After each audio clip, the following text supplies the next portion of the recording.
Mas afinal de contas, será que o Juracy desenvolveu todo esse trabalho sozinho? Ou será que alguém ensinou ele a construir esses instrumentos? Falando desse processo do aprendizado com o papel, eu estudava com um mestre de Mogan chamado Josué Carvalho, que iniciei meu ensino de percussão com ele, assim, numa métrica mais, mais didática, né? O cara sabia tudo, os lugares e questão de reverberação de notas, né? Aí estudei atabaque e timbal e pandeiro com ele. Então lá eu conheci um tambor de papel, né? Que era uma pequena alfaia do Vigílio, que ele me falou desse figura, falou: você precisa conhecer esse figura aqui. Eu falei: ah, que massa, muito legal o som, né? O som dele reverberava muito bonito, assim. Então, de lá, depois o Josué mudou, a gente parou de estudar, foi para o Maranhão um tempo, aí eu ingressei nessa mesma, já estava em transição de entrar no coletivo Tribo das Artes, né, que é um coletivo de poetas tradicional aqui de Taguatinga. Durante muito tempo foi muitos sarais, muitas reuniões, muito encontro, e conseguimos aprovar um projeto de circulação de oficina pelo FAC, né? Essa época tinha muitas referências no coletivo, como Rui T. Lima, até mesmo Rui T. Castro, Sidney Francisco, né? O Sidney, que mais? A Beth Jardim, Márcio Alencar. Então tinha uma galera. A gente tinha uma fluidez de poetas, né, dentro desse coletivo, e conseguimos aprovar uma oficina aqui, um projeto pelo FAC, né, e aí escolhemos o lugar que seria o Mercado Sul. O Mercado Sul se inicia como uma forma de feira, né, as primeiras feiras e o primeiro mercado comercial de Taguatinga, que ele tem a característica de dividir em dois blocos, Mercado Sul e Mercado Norte. Hoje o Mercado Norte é lá em Taguatinga Norte. Então é um polo de venda hoje para artigo para festa, roupa, moda, muita coisa. O Mercado Sul antes tinha essa mesma característica comercial, no entanto sofreu várias transformações, né? Teve um período onde, por conta dos shoppings e da gentrificação social, ficou um pouco abandonado. Aí se tornou um espaço mais de vivência de entretenimento, bares, entendeu? Tirou a característica de feira, de mercado, né? E entrou numa característica mais assim, mais de entretenimento. O proprietário era um funcionário da Terracap. Aí ele foi dividindo as lojas, juntando os boxes e transformando, né, em pequenos espaços maiores, e foi tendo essas características, né, tirando o formato de mercado para um formato meio assim misto, né, de comércios mistos. Eu acho que aí há uns 30 anos atrás, um senhorzinho que chama Seu João, que é um luthier, violeiro, que tem uma oficina ali do outro lado, viu esse lugar e quis implementar a oficina dele aqui, de construção de violões. Então eles são os mais pioneiros aqui da história, da parte cultural, né, da música e tal, da construção de artesanato e tal. Depois veio para cá o Chico Simões, que é nosso mestre do boneco, né? Fundou o coletivo e o Corpo de Cultura Fundação Invenção Brasileira, que já tem 30 anos aqui também. Depois veio outros artesãos, né? Tem pessoas que mexem com costura, né? E aí depois chegou o mestre Vigílio, acho que isso em 2010. E aí ele chegou, abriu a Tempecoarte, que é esse processo de trabalhar com o papel. Meu nome é Vigílio Mota, sou artesão por acaso, por acidente. Me tornei artesão já próximo aos 50 anos de idade. Ah, então antes de você trabalhar com isso, você não mexia com isso? Não mexia com isso. Eu trabalhava na construção civil. Normalmente era a área que eu mais operava era na construção civil. E o papelão foi por acaso, foi no embalo da construção civil. Eu comecei a reaproveitar os tubos de PVC e fazer alguns objetos com o tubo de PVC. E tive a necessidade de fazer umas caixas para transportar os tubos de PVC para as exposições.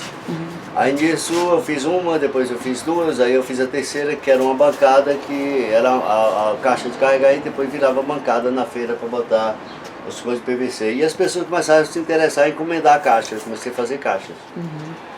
Até que surgiu uma casa de festa para criança e começou a pedir objetos para enfeitar a mesa, para guardar as toalhas de mesa, essa coisa e tal. E alguns objetos móveis, tipo roda gigante e tal, e comecei a fazer isso em papelão. Aí que eu descobri que eu poderia ser artesão com papelão. Como eu já tinha noção de marcenaria, e facilitou o trabalho mais por conta disso, né? Eu comecei a fazer experimentação. Aí logo em seguida pintou a Caroline Nóbrega, entendeu? Que a Carol interessou também pelo trabalho, ela já fazia umas luminárias de papelão, de batik. E nisso começamos a desenvolver outros trabalhos, ela estimulou a gente a fazer oficina também, e aí começamos a entender o que a gente estava fazendo direito. Hoje temos consciência do que fazemos, por que fazemos e para que fazemos. Muito bom. Aí hoje nós temos ciência da função social que pode ter o nosso trabalho, um benefício à sociedade, uma porque é reaproveitamento do papelão e do saco de cimento, né? Trabalhando basicamente com celulose. E aí a gente usa eles e faz várias experimentações para ver quais são as possibilidades e o que a gente pode usar. E nisso a gente já tem uma infinidade de objetos aí, já temos mais ou menos uns 500 objetos diferentes feitos com o papelão e o saco de cimento. E temos projetos, inclusive, para construir casas não só com tubo de papelão, como construir uma casa toda com o próprio saco de cimento, que é esse material que a gente lava ele, pega nas obras e lava esse saco com a água que sai da máquina de lavar roupa dos vizinhos e coisa nossa mesmo. A gente apara essa água e lava o saco de cimento para tirar o resíduo do cimento e usar só o papel. Que é um papel craft de fibra longa e de uma resistência incrível esse papel. Um papel que é muito resistente. E pouco apreciado por aí, pouco notado por aí. O pessoal às vezes intitula meu trabalho, é o lixo que virou luxo. Não é nada disso, porque o meu papelão não chega nem aí no lixo. Eu pego na distribuidora, nas empresas, isso, aquilo, outro, eu pego o papelão lá. O saco de cimento pega nas obras. Antes de ir para o lixo, a gente pega na obra, lava ele, isso, aquilo, outro. Porque o lixo já fica meio complicado, porque é contaminado e já não dá para a maioria das pessoas trabalharem.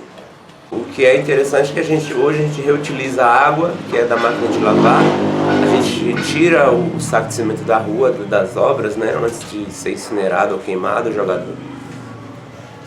ao meio ambiente.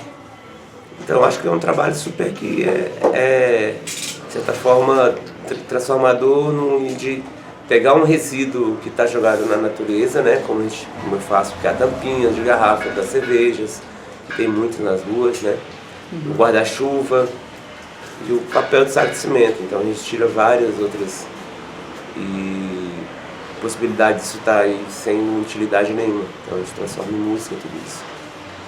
E nessa situação a gente procura, entendeu, pesquisar mais em cima disso e procura conservar mais o material, tanto o papelão como o saco de cimento, para evitar gorduras, óleos, essas coisas. E molhar muito, né? Que o saco de cimento, quando molha, entendeu, o cimento gruda no papel. Então evitar molhar, só quando a gente vai lavar ele, que a gente já lava ele, escorre o cimento de uma vez. E temos várias utilizações, como revestimento do material, como pele dos tambores, entendeu? Que o Juraci aplica muito bem isso. E a Paloma tem bijuterias, faz bijuterias e bolsas com esse papel, com esse saco de cimento. É mais ou menos por aí, é só uma tentativa de uma curiosidade, né, que se tornou mais ou menos um ambiente de pesquisa, né, por questão de curiosidade. E nós estamos aí já há uns quase 20 anos já trabalhando com isso. E aí todo o trabalho é baseado nisso, e a gente também tem por filosofia aqui em propagar nosso trabalho. Não temos aqui o segredo de que normalmente a gente sempre vai passando para diante para que a coisa vai mais adiante. Essa é a função de cidadania do nosso trabalho, é justamente não reter o conhecimento. Então, a pesquisa que a gente faz em conjunto, e outros que chegam, a gente explica o que ele fez, e para que outros façam também, experimentem também. E para que apareça mais Juracis por aí, você está entendendo? Mais Vigílios e outros Juliermes por aí para fazer esse trabalho. Sim, O país é grande, é largo e tem muita gente aí precisando fazer algo, entendeu? E é divertido, né? Tem um lado divertido também. Dentro desse coletivo, conseguimos aprovar uma oficina aqui, um projeto pelo FAC, né? E aí escolhemos o lugar que seria o Mercado Sul. Aí até então eu não sabia que tinha uma oficina de papel aqui, que ele era aqui nesse espaço. Né? Aí conseguimos colocar o espaço do lado da loja onde ele fazia a oficina. E ele também estava inscrito no projeto com a oficina chamado... não sei se era construir esse objeto.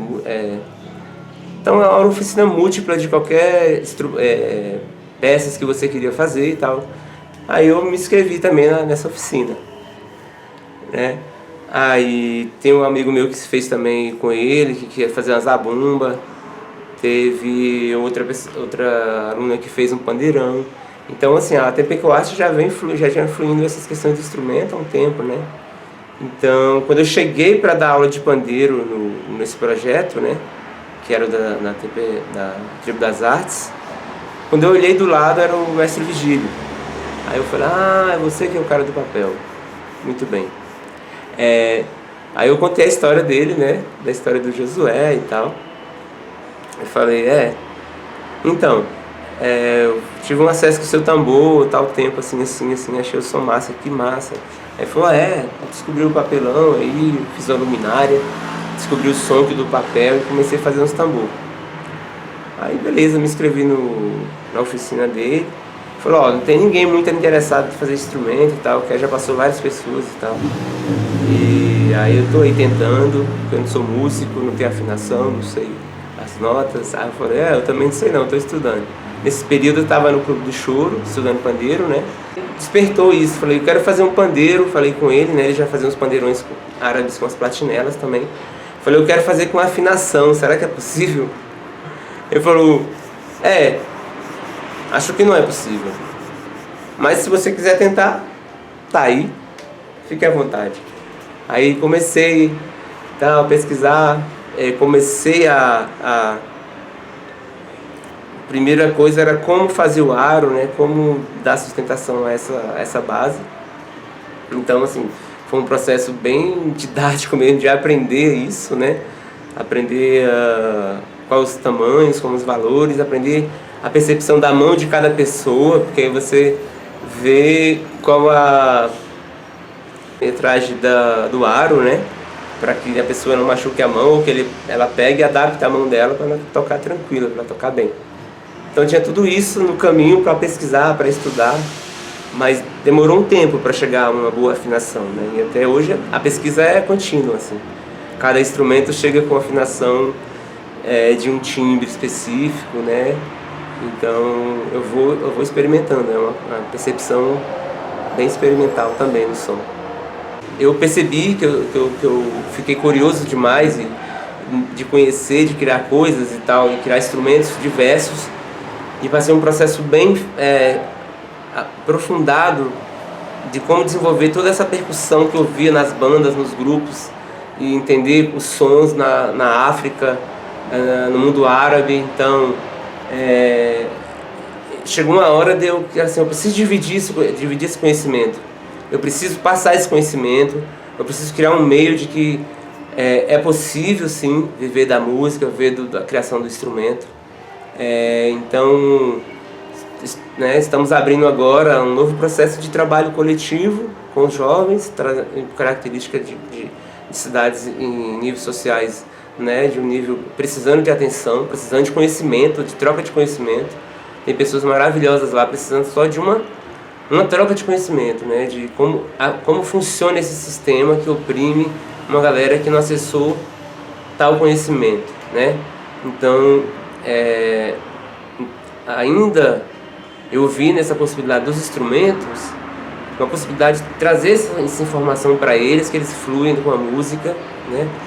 E como ela é uma multiplicadora, né, de vida.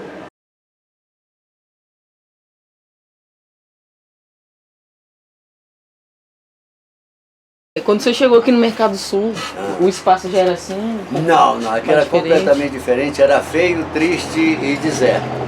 Entendeu? Tinha muito rato e um bocado de morador de rua, fumando crack e outros bichos mais por aqui. Foi meio custoso no começo, que era meio trabalhoso, era um tanto quanto intranquilo, sabe?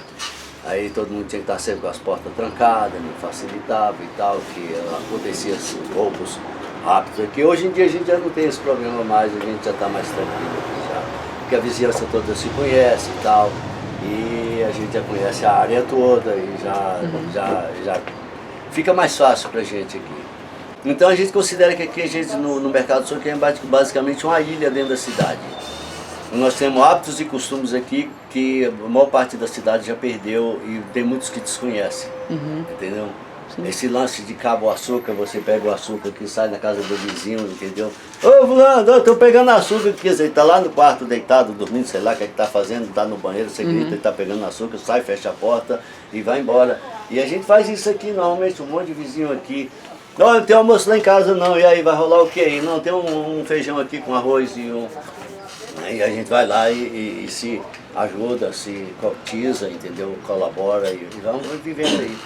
Falando de mudança, você acredita que a mudança que teve no Mercado Sul, né, comparado com antigamente, com o que tem hoje, foi causada também por conta do seu trabalho social? Não do meu trabalho, mas do trabalho de todos nós, né? Que foi um esforço, praticamente um esforço e entendimento de toda a vizinhança, né? Pelo menos a maior parte da vizinhança, que até hoje temos aí vizinhos aqui no Mercado Sul que tem uma reticência ainda com o trabalho nosso, porque artista e artesão é vagabundo, mesmo a gente trabalhando o dia todo, sábado, domingo, feriado, dia santo e à noite, virando noite, mas continuamos vagabundo e eu me orgulho demais de ser esse tipo de vagabundo, entendeu? Então o processo da ocupação agora está muito difícil, né? Porque tem várias barreiras judiciais, mais uma barreira sobre questão de percepção de corte de água. Então tem um período ainda que a gente tem que conquistar essa liberdade de como produzir nos espaços que a gente ocupou, né? Para o projeto Som de Papel é uma resistência, né? Está sendo uma resistência há muito tempo, né? Desde o início, há 4 a 5 anos que a gente ocupou essas lojas, né? Deu um pequeno intervalo, mas a necessidade também não conseguir pagar aluguel, que foi toda a percepção de como a gente ocupar espaços para fazer arte, para multiplicar conhecimento também sem estar oprimido pelo valor do aluguel, né? E a gente não criar uma economia, uma fluidez de economia de onde a sua arte venda no espaço onde você está. Ainda está difícil, né? Mas acredito que toda essa união toda que a gente tem de vivência nos fortalece no processo de um tá olhando para o outro ali, saber, olha, tem percepções aqui que a gente tem caminhos, né? E essa liberdade também de criação, assim. Agora a gente está no processo bem evolutivo de percepção, de rumo, a cada percepção de arte quer seguir e fluir seus trabalhos, então todo mundo se respeitando, né? Uma hora tendo divergência por questões ideológicas ou filosóficas, mas de certa forma ela abrange a diversidade, né? Aí chega na diversidade, isso é bom, porque aí todo mundo cria a sua percepção também de trabalho, não fica centralizado em uma filosofia, uma ideologia única, né? Então, como o território é diverso, né? Ele tem essa multiplicidade de pessoas, de comportamento, de propriedade. Então a gente também não representa todo esse espaço, esse território. Então nós somos também um pedacinho daqui, né? Apenas.